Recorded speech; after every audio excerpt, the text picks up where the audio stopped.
You're an atheist? I am definitely an atheist, yes. Now, why are you an atheist? Why am I an atheist? Because there is no God. Atheism assumes that you can disprove the existence of a God. Agnostic is a more correct term, but I'm an atheist. Are you an atheist? Yeah. I am an atheist, yeah. I am, yes. I am. So you're not an atheist? No, I'm not. So you're leaning that way because of evolution? Yeah. I don't believe in there's a guy in the sky that lives in the sky. You believe in evolution? Of course I do, yes. Live science says of Darwinian evolution, it can turn dinosaurs into birds, apes into humans, and amphibious mammals into whales.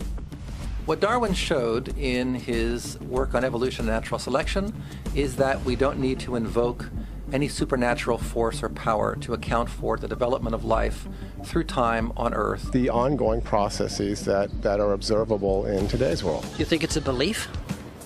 I think it's just fact. I think more like facts.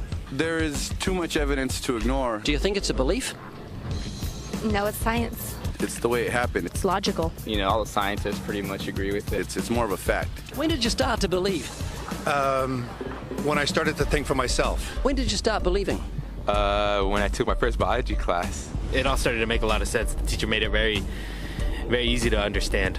I generally trust the scientific community. Makes more sense than any religion or anything. The fossils they found of all the cavemen, the Homo sapiens, the dinosaurs, it shows clear evidence. I believe in science. What's your major here at this university? Biology. Your biology major? Yeah. You believe in evolution? Yes. What's your major? Geology. Chemistry? Biochemistry. Environmental science and policy. I'm a physicist. Biochemistry. Okay, do you believe in evolution? Yes, I do. Do you believe in evolution? Yes, I do. Of course. Yes, I do. I do believe in evolution. You believe in evolution? Yes. Are you a strong believer? Yes. Are you a strong believer? Yep. Yes. Yes. Absolutely. A scientific method is based on the collection of data through observation and experimentation. Science Daily. Could you give me some observable evidence that evolution is true? Something I don't have to receive by faith. Yeah. Some observable evidence. I mean, take a look at what happened 65 million years ago. Hang on, I can't. That's 65 million years ago. I believe, millions of years. So that can't be observed. We can trace the evolution through the fossil record. Could you be specific? Just give me one. Between 6 and 7 million years ago. Hundreds of thousands to millions of years? So it's quite a long time. Yes. Millions of years. Yes. So it can't be observed. Evolution is not testable over time. We are condemned to live only for a few decades, and that's too slow, too small a time scale to see evolution going on. Richard Dawkins. We see nothing of these slow changes in progress until the hand of time has marked the lapse of ages. Charles Darwin. You've got the canine kind, the coyote, and the domestic dog, and there's the feline kind, which is the cats, the tiger and the kitten, and you've got humankind. So Darwin said there'd be a change of kinds over many years, so could you give me one example of observable evidence of a change of kinds? So, for instance, the fossil record shows the common ancestors of all carnivores, that cats and dogs were once linked, once united by a common ancestor. How long ago? This, I believe, was like 60 million years ago. I don't want something I have to accept by faith. I want it to be observable. Observable evidence. Well, I mean, if you're just asking me here on the street, there's not really much I can tell you in terms of observable evidence. Like, we would have to really examine existing data to draw conclusions of our own. We'd have to have faith then. We would have to have some amount of faith. Can you think of any observable evidence for Darwinian evolution where he said there'd be a change of kinds? A monkey to a man, is that what you're talking about? Yeah, a change of kinds. I don't really believe there's any proof for that yet. Well, monkeys are the only ones with the 5th digit, like we have. Well, koalas have a 5th digit. Did you know that? I didn't know that. Think we're evolved from koalas? No. When I went to, like, Washington, D.C., I saw they had a whole exhibit just on the... In the Smithsonian? Yeah, in the Oh, Smithsonian. wait, so that is just like some stuffed dummies, like standing around a fire. I know that everyone talks about the missing link for humans and whatnot. I believe that there are connections that are out there that we haven't found yet. I'm going to trust what those experts did. Those experts came up with. I have a strong trust and evolutionary ideas based on the evidence presented. Can you think of any observable evidence for Darwinian evolution, a change of kinds? I haven't seen it myself, but I believe what the textbooks tell me about it, so... You've got faith in the expert? I have faith in the experts, yeah. I guess similar to how religious people have faith that God actually exists, I have faith in the experts knowing what they're talking about. The scientific method must be observable and repeatable. So could you give me one piece of observable evidence for Darwinian evolution? Okay, I would point to, as one great example is look at the genetics of the stickleback. What's that? So stickleback fish are a very interesting collection of species that were recently isolated after the end of the Ice Age. What did they become? They're various species of sticklebacks. They stayed as fish? Well, of course. Can you think of any observable evidence where there was a change of kinds? Fish. Human beings are still fish. Human beings are fish? Why, yes, of course they are. How long did that take? A couple billions of years, millions. A couple of millions?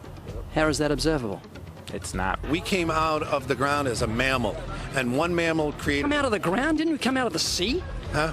Well, initially in the beginning, we came out of the ground and the sea after the great destruction of the... So did we have lungs or gills when we came out of the sea? You want to know something? Those that were in the sea, I guess, had gills, and those that were on land had lungs. But if we came out of the sea, we had gills in the sea. You want to know something? Who knows that we came out of the sea or we evolved from mammals? So you don't know? Huh? Of course I don't know. I'm accepting that they did their science correctly. Could you give me an example of Darwinian evolution, not adaptation or speciation, but a change of kinds? These are changes of kinds. They're still fish. They're distinctly different fish. We have thousands of examples. Can you give me one? I can give you thousands. Just one. For instance, I would say look at Lenski's experiments with bacteria then.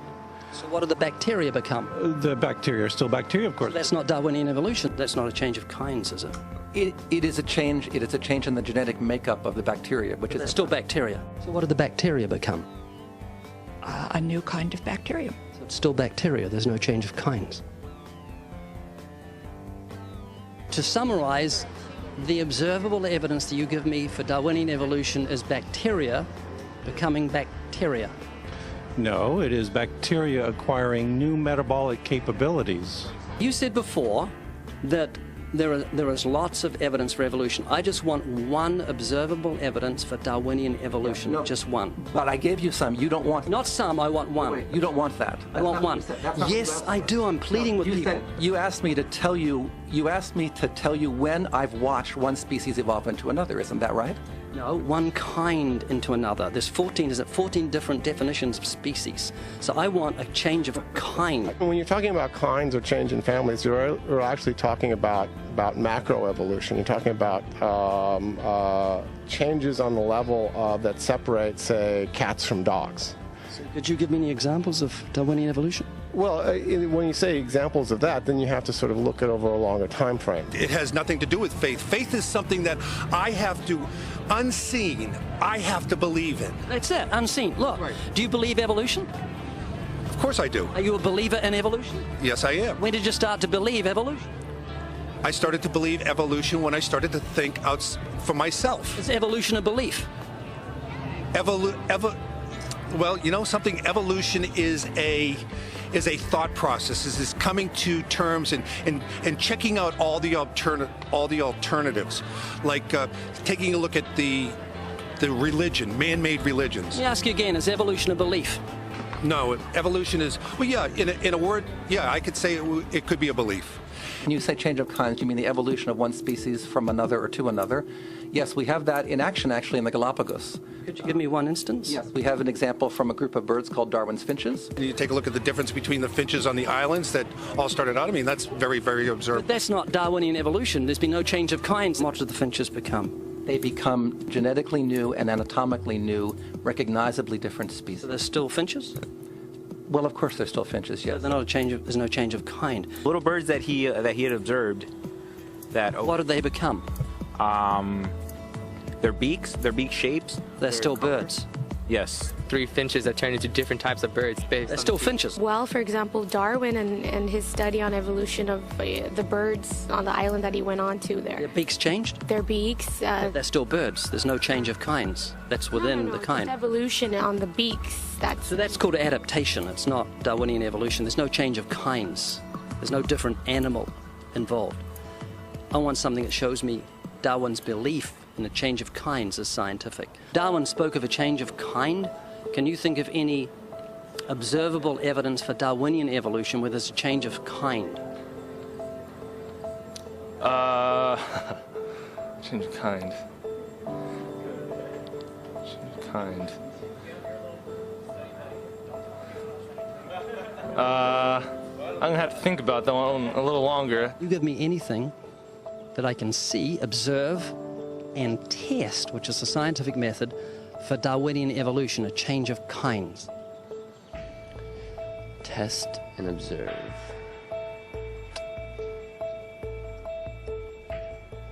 Could you give me observable evidence, which is the scientific method for Darwinian evolution, a change of kinds?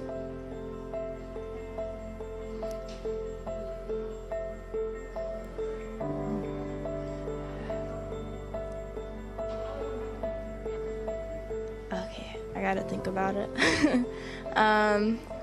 So you want the evidence of it? I would say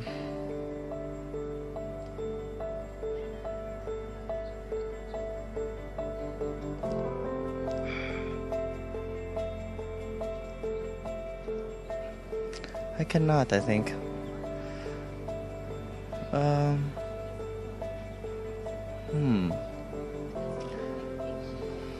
It's a hard question, actually.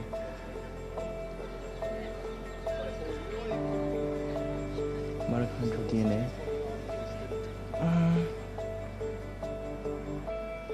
So, can you repeat the question again? Could you give me any observable evidence, just one, for Darwinian evolution? Let me think about that for a sec.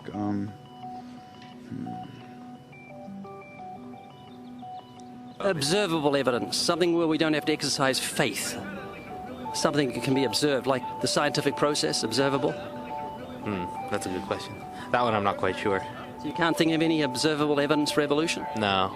How do you know it's true? I'm not sure. So Darwinian evolution is not observable, it's not scientific. I guess so. So it's unscientific, you can't prove it. It's scientific, actually. You could prove it. It could be proven, just... Do it for me. That's hard. That's just too broad of a... It's unobservable, that's why you need millions of years. Yes, exactly. You're trusting the biology majors and the biology professors know what they're talking about, and they can't even give me evidence of a change of kinds. Well, then there isn't one. If they don't give it, then I wouldn't say there was. Yeah. I just go on what I've seen and what I've learned from class. So you believe? Yeah. You know what that's called? What? Blind faith. Blind faith. Faith is the great cop-out, the great excuse to evade the need to think and evaluate evidence. Richard Dawkins. Do you believe in intelligent design? Of course not. Do you think everything is intelligently designed? No, I don't believe that things are intelligently designed. Okay, you seem like an intelligent person, so I'm going to ask you something. I'd like you to make me a rose, okay? How would you make a rose? I don't have the capabilities to do that. Hang on. No, it's not intelligently designed, so you should be able to whip me up a rose real quick. Do you believe a rose is intelligently designed? Definitely not. In order for me to know what to make, I have to know what a rose is. Well, it's got a seed, so you've got to start with nothing and you've got to create a seed from nothing. Oh. Can you do that? No, I can't. Could you make a rose from nothing? No. Can't make something from nothing. It's just basic, science. A rose from nothing? A rose. Just like, I can't, honestly. Why not? Me, I have no supernatural abilities. All the geniuses in the world can't make a grain of sand from nothing. We don't know where to start. I can't. Why not? I don't have millions, billions of years. That would be physically impossible. I mean, that would have to. That's not possible. So how could you say everything's not intelligently designed? Where does that leave you on the scale of intelligence if you say everything's not intelligently designed and you can't even make a rose? Why do you think there's no one teaching intelligent design at UCLA? Because they're not allowed to. We can teach anything we want. There's a reason intelligent design isn't taught in our learning institutions. According to physicist Victor Stenger, the legal staff of Freedom from Religion Foundation, a church-state watchdog group, has had remarkable success in convincing many institutions, such as school boards and town councils, that they are breaking constitutional law when they sponsor sectarian activities. That includes intelligent design. When the authorities can't be convinced, Freedom from Religion Foundation sues, and it wins more often than not. There was nothing in the beginning, big explosion of nothing. It became something, and then it came into a rose, and giraffes and horses and cows. I'm not saying that that's what happened. I'm just saying I don't know what happened. That's what scientists have theorized has happened, and you believe them to a point. So you've got faith. That is true, yeah. Could you give me a definition of vestigials? How's that back up evolution? Vestigial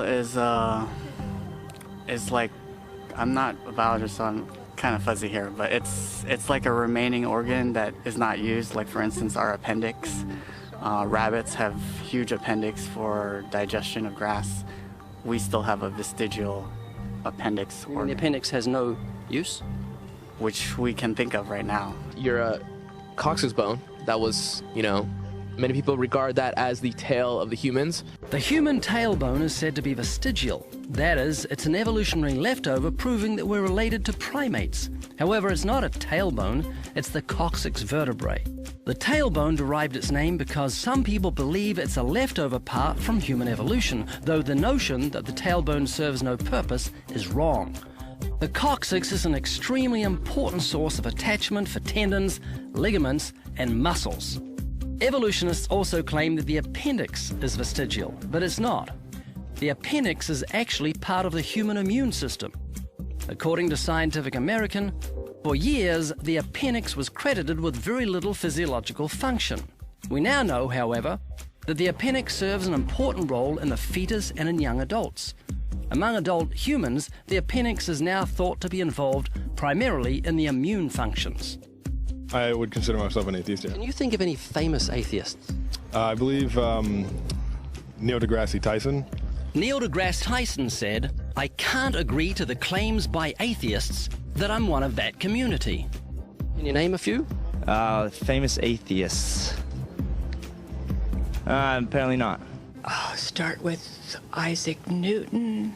Isaac Newton said, "The most beautiful system of the sun, planets and comets could only proceed from the counsel and dominion of an intelligent and powerful being." Can you think of any famous atheists? Yeah. No. A famous atheist. Yeah, a famous atheist. Yeah, my dad. He's not famous. Skeptics' websites often include examples of famous atheists in an attempt to win converts. But more often than not, the famous personalities cited are not actually atheists. This is a popular atheist poster on which are Ernest Hemingway, Abraham Lincoln, Carl Sagan, Mark Twain, Thomas Jefferson, Benjamin Franklin, Albert Einstein, and Charles Darwin, along with the words, "Atheism, good enough for these idiots." Clearly, atheism is for intellectuals. But one moment, Abraham Lincoln wasn't an atheist. He said, "I know that the Lord is always on the side of the right, but it's my constant anxiety and prayer that I and this nation should be on the Lord's side." Neither was Carl Sagan. He clearly stated, "I am an agnostic." Mark Twain hated religion, but he certainly wasn't an atheist, saying, "None of us can be as great as God, but any of us can be as good." Benjamin Franklin said, "God governs in the affairs of men." You'll find Thomas Edison listed on Celebrity Atheists, on Positive Atheism, and other atheist websites, but he wasn't an atheist. He said, "There is a great directing head of people and things, a supreme being who looks after the destinies of the world." Thomas Jefferson said, "Say nothing of my religion. It is known to myself and my God alone." Albert Einstein rejected the Bible as the Word of God and said that the Creator was unknowable and that God, being personal, was childlike. He lamented, "In view of such harmony in the cosmos, which I, with my limited human understanding, am able to recognize, there are yet people who say there is no God. Well, what really makes me angry is that they quote me to support such views." He categorically said, "I am not an atheist," and when referring to those who deny the Creator, he used the term fanatical atheists. Charles Darwin said, "I have never been an atheist." So out of the 8 famous men on the poster, there is only one who was an atheist, Ernest Hemingway.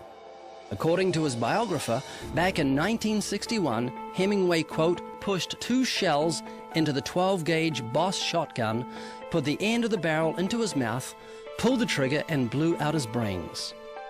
There's your poster boy when it comes to atheism. Keep in mind that even though some of these men claim to believe in God, it doesn't necessarily mean that they're believers in the one true creator revealed in the scriptures, or that they're genuine Christians.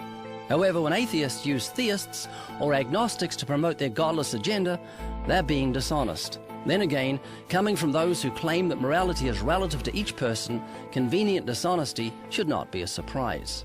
Do you believe in moral absolutes? No, I do not. Is rape wrong? Rape is wrong in our culture, yes. And it is rape always wrong?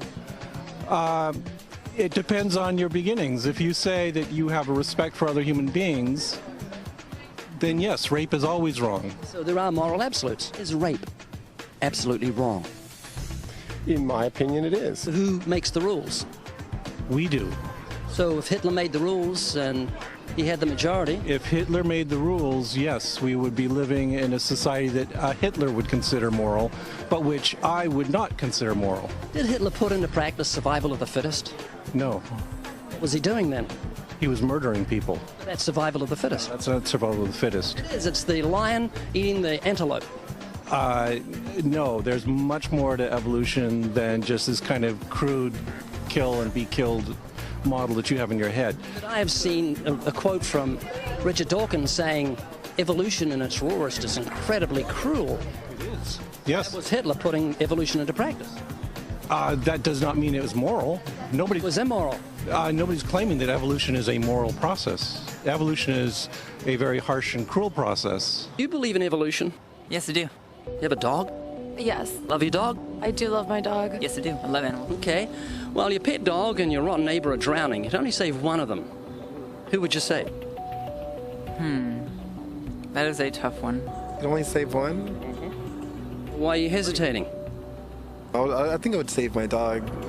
I don't know why I'm really hesitating. Because I don't know. I feel like people would see me as a bad person if I said the dog. I'll save my dog. So, is your neighbor not worth saving? Well, he's not worth saving more than my dog is. I'd go with the dog. I mean, you would want to save the animal, so I would want to save my dog. Well, we're animals. I believe we're all equal. I don't think humans have like a higher place. So you think dogs are more valuable than human beings? Do you believe in evolution? Yes, I do. So it's just a matter of survival of the fittest. Your neighbor's a primate, and you've got a canine, and you like the canine more than you like the primate. Would that be right? Pretty much, yeah. I mean, survival of the fittest. I mean, survival of the fittest? Yeah, pretty much. You said you believe in evolution. So it's just a matter of survival of the fittest. Yeah. If he drowns, he drowns. Big deal. Yeah. Oh, yeah, that is true. Are you an atheist? Yeah. Any fetus is less human than an adult pig. Richard Dawkins. So you don't think God exists? More like I know. Are you comfortable talking about spiritual things? I don't know much about them because they're not really capable of knowledge. Once we're dead, we stop that. We stop. How do you know? Because it's just what the facts are. Like if you stopped breathing right now, you'd be considered dead. Jacob, if you were a car and your motor got turned off, that'd be right. That's inanimate. But you're a living, biological human being with a life of God in you. We are a mechanical being because we have different parts that. Is there no life in you? Yes, there's life in me. That's your soul. One more thing, because you're a very intelligent man. Spell the word shop. Shop? Like S-H-O-P? S-H-O-P? What do you do when you come to a green light? You stop. Green light. Green light. Oh. Aha. Very good. You go. Peter, you've been a good sport. Thank you very much for talking to me. Okay. I generally don't engage creationists because it's not good for my blood pressure. So you're going to think about this? I think about it a lot, actually. Like I think about death and how fragile life is, and how just in a second it could all be over and there'd be nothing. You know, the problem with those who are unable to see evolution, I think, is they don't have imaginations. anatomical clues to human evolution from fish. Human beings are still fish. Human ears evolved from ancient fish gills. We came out of the ground as a mammal. Heavier dinosaur arms led evolution to birds. Do you think we're related to pigs? Do you think we've got a common ancestor in pigs? Yes. Proof that fearsome T-Rex evolved into a chicken. Do you think you're a primate? Yes, I am. Are you a talking primate? I am. Are you a cousin of bananas? Why, yes.